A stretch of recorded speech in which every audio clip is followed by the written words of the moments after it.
এনে ভাড়া। ভাই ভাড়া তো কম দিছেন, ভাড়া হয়েছে 40 টাকা, আপনি দিলেন 20 টাকা। এটা কিন্তু ঠিক হলো না ভাই। ওই বেটা ঠিক দেখে আমার শিখে আস, একটা থাপ্পড় দিমু একের কান গুন গরম করে এলাম। ফকিন্নির বাচ্চারা এত লুপ করে দেখে তো সারা জীবন গরিব হয়ে থাকস, আর একটা টাকাও পাবি না। যা এখান থেকে।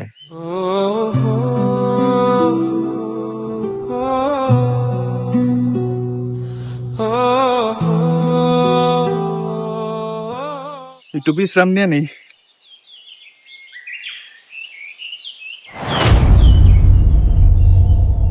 আরে এতগুলি টাকা কে রেখে গেল? শেষে তো ভাই স্যার আমার গাড়ি তার কেউ উঠে নাই। টাকাটি মনে বাইরে হইব না, এমনি যায় দিয়েই তৈব।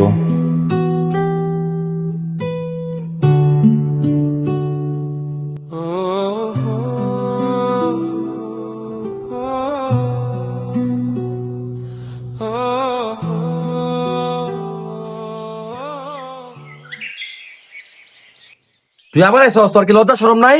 ভাই আমার কথাটা শুনেন। কি কবি তাড়াতাড়ি ক, আমার মাথা এমনি গরম আছে। ভাই আপনি কি কিছু হারাইছে? আমার তো 50,000 টাকা হারাইছি। ভাই দেখেন তো এই টাকাটা আপনি নি। এটাই তো আমার টাকা। তুই আমার ইজ্জত বাঁচাইছিস রে ভাই।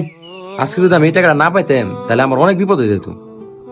ভাই দাঁড়া, তুই অনেক সৎ মানুষ, তুই এটা তোর কাছে রাখ। না লাগবো না ভাই, এই টাকাটা আপনার। আর কি একটু আগে যে 20 টাকার লিগে আপনি আমার অপমান ও থাপ্পড় দিতে চাইছিলেন, ওই টাকাটা আসলে আমার হকের। ভাই আমরা গরিব মানুষ, ক্ষুধার থেকে সততাটার একলাই রাখি বেশি। আরেকটা কথা ভাই, পৃথিবীর সব গরিব যদি লোভী হইতো তাহলে আপনারা ধনী শব্দটাই শুনতেন না।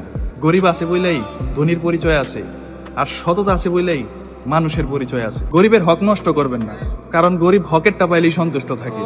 ভালো থাকবেন ভাই।